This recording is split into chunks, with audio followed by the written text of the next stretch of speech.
Nagbunyi sa online world nitong Miyerkules ang sulit fans ni Daniel Padilla. Pinagpiestahan nga sa social media ang photo ng aktor kasama ang kapamilya Big Wins na sina Cory Vidanes at Carlo Katigbak. Napakalakas ang ugong-ugong na muling gagawa ng pelikula si Daniel Padilla sa Star Cinema kasama ang iba pang malalaking artista. At kalat na nga sa X na isa raw sa magiging co-star ni Daniel Padilla ay si Bel Mariano. Ang bongga kapag nagkataon na matuloy iyon. Kung magkasama ngayon si Catherine Bernardo at Donnie Pangilinan sa Pilipinas Got Talent Season 7, may Daniel at Bel naman palang proyekto na dapat aabangan. Anyway, dahil din sa huge success ng Incognito, hindi pa man ito natatapos ay nakipag-meeting na rin si Daniel Padilla sa Star Creatives Executives para sa next at TV series niya. Ang daming ang ganap ni Daniel this year. Nakapag-record na rin siya ng mga bagong kanta niya. Abangers na nga ang fans niya sa launching nito. Hopya nga rin ang mga fans na sana matuloy na raw ang inaabangang malaking concert ng aktor. Nabitin kasi ang fans sa mga mini concert at shows na ginagawa niya last year. Talagang sunod-sunod ang mga pasabog ni Daniel Padilla ngayong taon. Mukhang magiging exciting ang 2025 para sa kanya at sa kanyang mga fans. Kung totoo ang may pelikula siya kasama si Bel Mariano, siguradong pag-uusapan ito. Ang dami ngang nakakakilig sa idea ng possible team up nila. At kung may bagong TV series pa siya under Star Creative, mukhang hindi lang movie viewers kundi pati mga kapamilya viewers ang may aabangan. Dagdag pa riyan ang bagong music at posibleng malaking concert. Parang all-around entertainment package na si Daniel Padilla this year. Ano sa tingin mo ang pinaka-exciting sa lahat ng ganap niya? Mukhang napakaraming exciting na proyekto ang aabangan mula kay Daniel Padilla ngayong taon. Bagong pelikula kasama si Bel Mariano. Usap-usapan ngayon ang posibilidad ng tambalan ni Daniel Padilla at Bel Mariano sa isang pelikula ng Star Cinema. Bagamat wala pang opisyal na anunsyo, marami na ang nag-aabang sa kanilang possible ng pagsasama sa big screen. TV series na Incognito. Matapos ang 2 taong pahinga sa primetime television, nagbabalik si Daniel sa pamamagitan ng action drama series na Incognito ng Star Creatives. Kasama niya rito sina Richard Gutierrez, Ian Veneracion, Baron Geisler, Kyla Estrada at tambalang Maris Racal at Anthony Jennings. Ang serye ay tungkol sa 7 individual na humaharap sa kani-kanilang mga pagsubok at naghahanap ng pangalawang pagkakataon sa buhay. Sama-sama silang lalaban sa isang karaniwang kalaban sa mga high-stakes na misyon. Bagong musika at posibleng concert. Bukod sa mga proyekto at pelikula at telebisyon, abala rin si Daniel sa pagre-record ng mga bagong kanta. Bagamat wala pang tiyak na petsa ng paglalabas, inaasahan ng mga tagahanga ang kanyang music comeback. May mga bulong-bulong din tungkol sa isang malaking concert, lalo na't nabitin ang mga fans sa mga mini concert at shows na ginawa niya noong nakaraang taon. Mukhang taon talaga ni Daniel Padilla ang 2025. Sunod-sunod ang kanyang mga proyekto, mula pelikula, TV series, bagong kanta at posibleng malaking concert.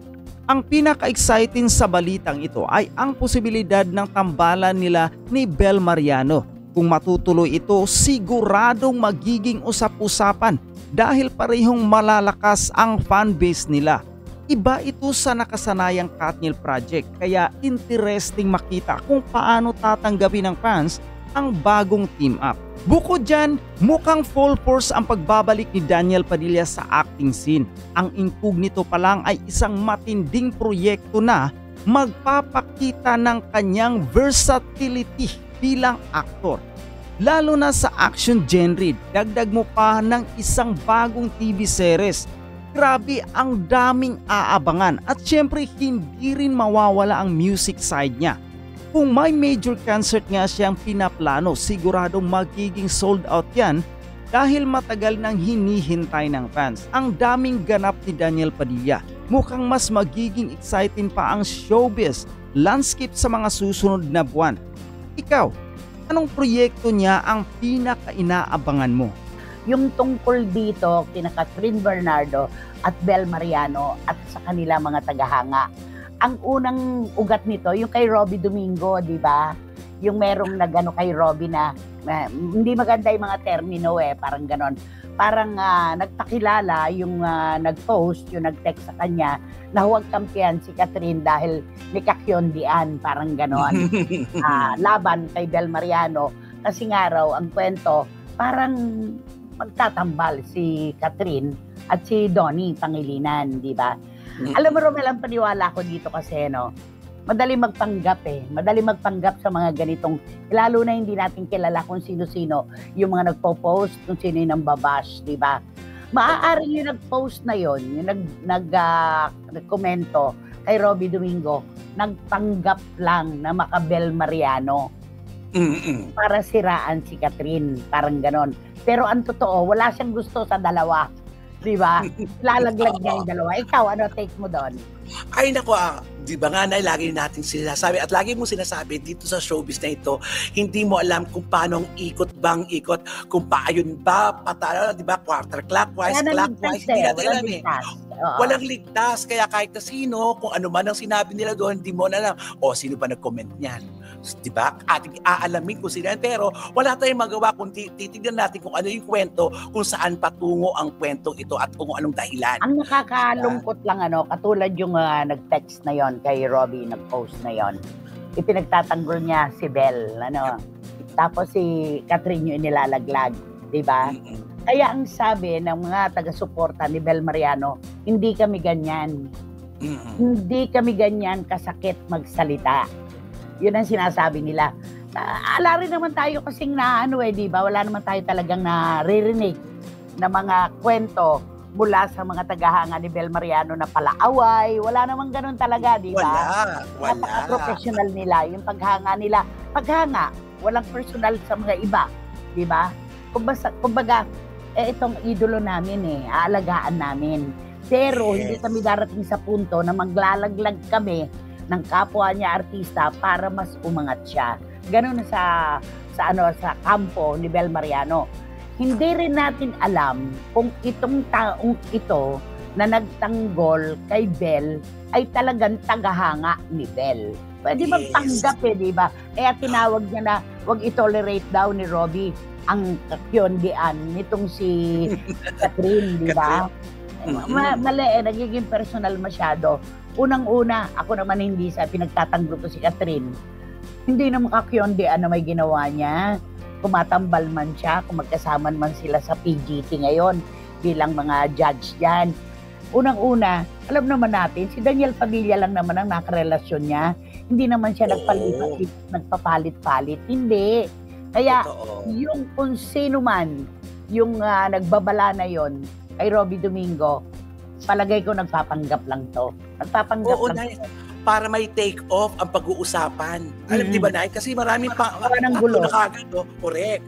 Tatlo na kagad na nasangkot na pangalan dito at parami pa yan, di ba? Kay Robbie, kay Bel, kay Catherine, kay DJ. Parami yan. Hanggang ano nga yung paborito mo? Ano yung paborito mo rin niya? At eto na nga natin masabi sa hindi dito titigil, Tanay. Lalawak pa ang usaping ito. Marami pa magbibigay ng komento kaliwat kanan dito. Ayan, nakapatent na sa'yo yan, di ba? Talagang Eto, si Juris Dr. Channel, meron siyang opinion. Nako, ganun ba yon? Ay, eto na. Kalma lang, Don Bel fans. Wala pa man, nagtatahulan na kayo. Kalalabas pa lang ng line-up ng mga magtitimon sa PGT at sa March pa, mag-uumpisa ang bagong season. Pero ang ingay nyo na. Ganito ba ibig sabihin nito? Natatakot kayong ma-fall si Donnie kay Catherine kung sakaling matukso sila? So wala kayong tiwala kay Donnie? O baka naman iniisip nyo na mas may dating sikat kaysa kay Bel sa mata ni Donnie? Sa sobrang gigil nyo, nabigyan nyo tuloy ng ideya ang mga big bosses na itambal si Donnie kay Kat. O, ayan. Gawa ng ng Kat Don Bel. Ito, o kaya gawa ng Kat Don Bel movie o serye. Naku, siguradong may mag-iiyakan nito. Sabi niya. Naku, ayan, Ayan, babala. sabi ko nga sa iyo Sabi naman ni Lara May Abrigo, define malandi. Grabe din po kasi minsan itong mga OA na fanay, hindi nila alam na may effect din yan sa idolo nila. Hoy, mind your own business. Cheret, sabi ni Lara May Abrigo. Familiar sa akin yung mind your own business. Ha? Mind Wala your na. own business. Kaso, Nawala? Binura na ang post. Ayan. Napakahirap pong kalaban ang tao na nagkupublish sa fake account po kasi dalawang bagay lang po yan para sa akin. Ignore it or if palagay mo too much na ipa-NBI mo. Mura pa naman po ang ginisang patola. Sabi ni Dan Clavesillas, tama. At sabi ni John, nakakahiya ito pati si Robby Domingo, dinamay-damay na. Ang tindi naman magsalita nito, porque ba ganun magsalita si Catherine? Ay, gumaganon kasi si Catherine. Makyondi na, sabi ni Don. Nay, maingay ang chika na si Donnie ay totoong nanliligaw kay Catherine. Kaya siguro tinototoo na ng Star Cinema. Oy, Randy Balaguer na nasa Calgary, Alberta, Canada. Naku, bago ito maingay ang chika. Na totoong nanliligaw daw si Donnie kay Catherine. Naku, eto na yan. Simula na ito. Kasi yung issue nga, di ba nung ikasal si Robby, di ba yung sa dance floor, yung parang lumapit si Donnie kay Catherine, parang ino-offera ng drinks, parang ganon. Doon nagsimula yun na nag-iugat nun. Okay. Naku, tignan mo nga naman ang kwento. Don Bell, tagumpayan love team. Kaya lang pagka may pumasok na Catherine, paano na to? Diba? Ayan. Yes. Okay, hintayin natin ang reaction. Sabi mo nga, marami pang ibubunga ito.